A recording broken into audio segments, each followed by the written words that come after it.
Hello नमस्कार, मी रंजना शामराव आठवले बोलत आहे कमलनयन बजाज हॉस्पिटलमधून। मला अन्ननलिकेचा गळ्याचा कॅन्सर होता। मला जेवायला येत नव्हतं, पाणी प्यायला येत नव्हतं। इथं मी दवाखान्यात आले, तपासण्या केल्या। जव्हर सरांनी मला किमो करण्यास सांगितले। 3 किमो मी जव्हर सरांच्या हाताने अगोदर केले। पहिल्या किमोच्या वेळेस मला एकच सलाईन दिल्यानंतरच नारळ पाणी पिले वाटी भरून।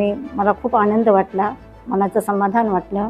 त्याच्यानंतर कल्याण सिंग गोटवाल सरांनी मला ऑपरेशन करण्याचे सांगितले। नंतर त्यांनी माझं ऑपरेशन कमलनयन बजाज हॉस्पिटलमध्ये 30 किलो वजनाचे असताना दुर्बीणद्वारे योजनेद्वारे माझं ऑपरेशन केले आहे। ऑपरेशन चांगले झाले। त्याच्यानंतर 3 किमो घेतले मी। नंतर ऑपरेशन झाल्यावर तेव्हा माझं 22 किलो वजन होते। आता माझे 36 किलो वजन झाले आहे। तर आता माझे 14 किलो वजन वाढले आहे या 1.5 वर्षात ऑपरेशन झाले। त्यामुळे मी कल्याण सिंग गोटवाल सरांचे, अभिनव जव्हर सरांचे आभार मानते। कमलनयन बजाज हॉस्पिटलचे स्टाफचे आभार मानते। त्यांनी मला खूप सहकार्य केलं, मदत केलं, घरच्या फॅमिली सारखं मला मानलं। त्यामुळे खूप खूप त्यांचे आभार मानते मी। धन्यवाद।